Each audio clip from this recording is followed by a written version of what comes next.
UFC boss Dana White showed up on Pawn Stars and spent big on Rick Harrison's prize possession title. Dana White's Blockbuster Pawn Stars purchase, a fusion of UFC grit and vintage glamour. When Dana White, the fiery president of the Ultimate Fighting Championship, UFC, stepped into the neon-lit pawn shop of Pawn Stars *, few expected anything less than fireworks.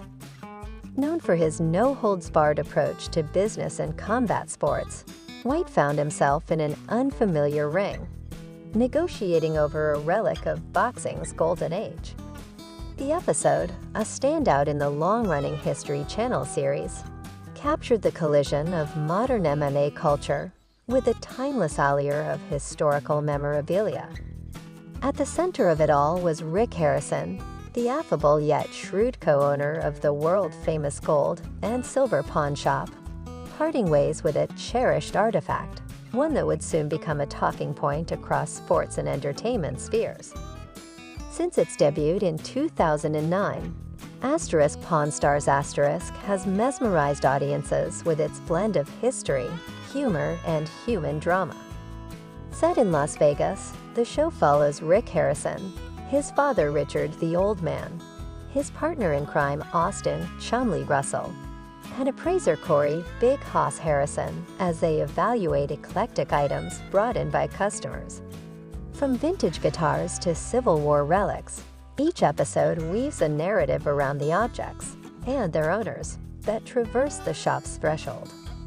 The show's charm lies in its ability to democratize history, making it accessible through relatable storytelling. Celebrities like Danny Trejo, Shaquille O'Neal, and even UFC fighters have appeared. But Dana White's visit in Season 11, Episode 10, Blood, Sweat, and Ego, stood out. It wasn't just another transaction, it was a symbolic handshake between two worlds: the glitz of pop culture and the grit of combat sports. Before delving into the episode, understanding Dana White's persona is crucial. A former amateur boxer turned business savant, White has been instrumental in transforming the UFC from a niche, often mocked promotion into a global juggernaut. His brash, outspoken nature and knack for self-promotion have made him a household name, even among those unfamiliar with MMA. White's presence on Pawn Stars wasn't purely recreational. Known for his strategic mind, he often blurs the lines between personal passion and brand building. Yet his interest in the pawn shop episode hinted at a deeper connection to history, to the roots of combat sports, and perhaps to nostalgia. The item at the heart of this story was a pair of 1920s-era boxing gloves, once owned by Theodore "Tiger" Flowers, a trailblazing African-American middleweight champion. Flowers, the first black boxer to win a middleweight title, faced discrimination during his career, but left an indelible mark on the sport. The gloves, worn in his iconic 1926 bout against Harry Greb, were a testament to resilience and excellence.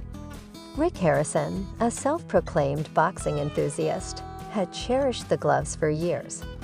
Displayed prominently in his office, they symbolized more than monetary value. They were a bridge to a bygone era. "These aren't just gloves," Rick told the camera. "They're a piece of social history."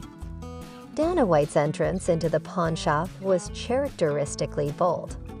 Dressed in a tailored suit, he wasted no time homing in on the gloves, his eyes lighting up as Rick retrieved them from their case. The ensuing negotiation was a masterclass in dynamics. The old man chuckled, muttering, "Kid's got guts." Chumley, ever the comic relief, quipped, "You sure you don't want to buy the whole shop, boss?" Rick hesitated, emphasizing the glove's historical weight. Dana, unflinching, countered, "History means nothing unless you keep it alive. I'll display these where fighters can see them." After a tense pause, Rick relented, "Deal." The transaction wasn't just about money, it was a clash of values. Sentiment versus ambition, preservation versus exposure. White's $10,000 splurge raised eyebrows, but his reasoning was multifaceted. 1. *** link to combat sports heritage. *** As a former boxer, Dana revered the lineage of fists and gloves. UFC wouldn't exist without boxing, he later told TMZ. Guys like Flowers paved the way. 2. *** strategic branding. *** displaying the gloves at a UFC gym or event could inspire fighters and fans alike, subtly aligning the UFC with boxing's storied past. 3. *** personal legacy. *** collecting memorabilia allowed Dana to cement his own place in sports history, not as just a promoter, but a custodian of its roots. Critics speculated about tax deductions or future resale value, but Dana dismissed such notions. This isn't an investment. It's a responsibility. The episode, which aired in January 2016, sparked widespread buzz. UFC fans marveled at Dana's softer side, while boxing purists applauded the nod to Flowers' legacy. Social media lit up with debates. Was this a genuine act of reverence or a publicity stunt? ESPN MMA ** highlighted the gloves journey from pawn shop to UFC HQ. *** the Las Vegas Review Journal ** noted a spike in ** Pawn Stars ** viewership among sports demographics. Rick Harrison later joked on his podcast, "Dana's the only guy who could have walked out with those gloves and not gotten punched." The deal also reignited interest in Tiger Flowers, whose story resurfaced in sports documentaries and articles, a testament to the enduring power of tangible history. Dana White's * Pawn Stars * cameo was more than a quirky footnote. It underscored the unifying power of storytelling through objects. How a century-old pair of gloves could ignite conversations about race, legacy, and the evolution of combat sports. In a world increasingly divided by hype and digital noise, the episode reminded us of a simple truth. Sometimes the most unexpected transactions lead